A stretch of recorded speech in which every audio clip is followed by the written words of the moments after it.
일본에 정착하게 된 이유 중 첫 번째는 역시 일본에 일자리가 많아서 정착하게 되었습니다. 왼쪽 아래에 보시면 지난달에 일본 정부에서 이제 발표한 건데 이제 완전 실업률을 조사했는데 이제 2.6%가 나왔습니다. 이게 2.6%면 어느 정도인지 이제 비교를 해보면 G20의 이제 데이터를 가져왔는데 그 중에서 세 번째 정도로 낮은 수치입니다. 싱가포르나 이제 스위tzerland 같은 경우에는 규모가 작은 국가이기 때문에 일본이랑 직접적인 비교는 하기 어렵지만 거기와 비슷한 낮은 실업률을 가지고 있는 거죠. 그래서 일본에 오면은 취업하기가 좀 쉽다라는 그런 인식이 있는데 실제로도 그러합니다. 왼쪽에 있는 건 이제 G20의 2024년도 데이터를 가지고 와봤는데 크게는 뭐 남아공 같은 경우에는 33% 정도의 실업률이고요. 그리고 미국은 4%, 프랑스 같은 경우에 7.4%, 일본 같은 경우는 2.5%, 한국은 이제 3%의 수치를 나타내고 있습니다.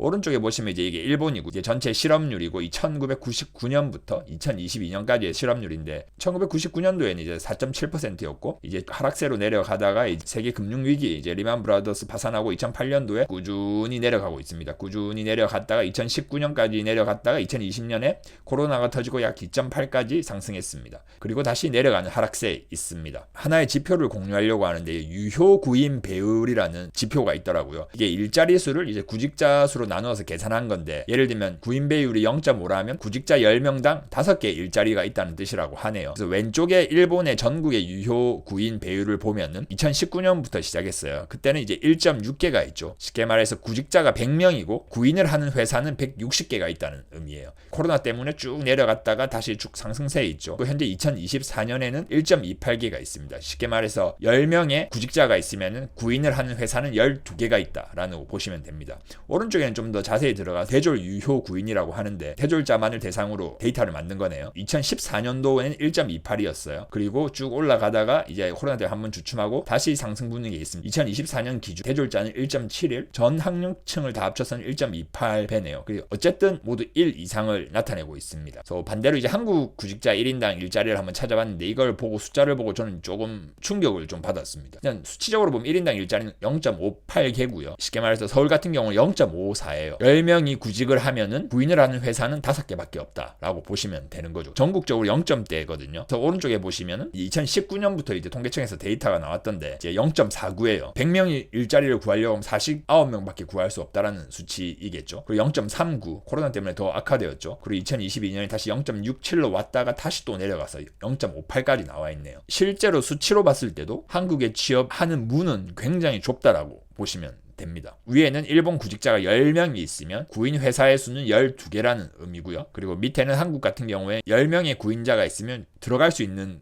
회사는 5개밖에 없다라는 것입니다. 이거 손가락 말지 말고 일본으로 오는 건 어떠신가요? 그리고 주요국 이제 고령화 비율인데 저희가 지금 이제 20대, 30대 이제 뭐 많아도 40대 정도잖아요. 앞으로 노후도 준비해야 되는데 노후는 어떻게 일본이 생활하고 있나 그리고 나는 어떻게 준비할 거냐라는 것도 고민하지 않을 수가 없습니다.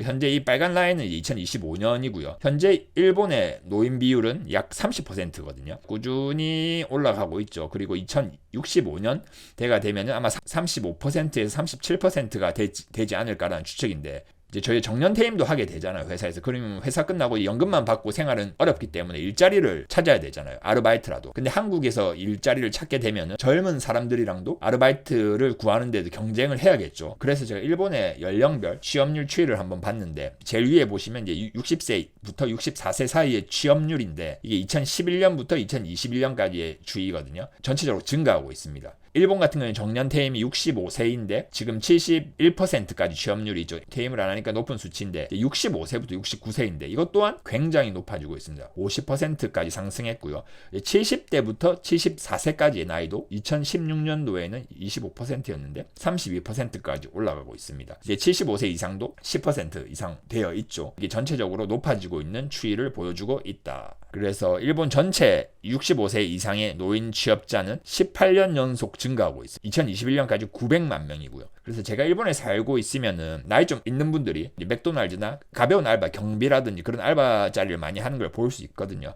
자, 그분들은 이제 연금을 받아가면서 저축이나 투자금을 받아가고 또한 알바도 하면서 일주일에 한 20시간만 해도 되니까 일본에서는 이제 노후 준비도 저희가 할 수 있다. 또 일본에 살면서 젊은 시절에 열심히 일하고 또 모아 나가면서 또 노후에는 또 건강하면은 또 아르바이트도 하면서 그렇게 일자리에 대해서 고민하지 않고 적당히 벌어가면서 일할 수 있다라는 게 장점이 있는 거죠. 30대부터 50대, 60대까지 열심히 보통 회사에서 근무하고 이제 60이 지나고 이제 70, 80에서는 이제 연금 받으면서 아르바이트 하고 또한 투자한 것들 돌려받으면서 노후를 보내기에는 굉장히 좋은 곳이 아닌가라고 생각합니다.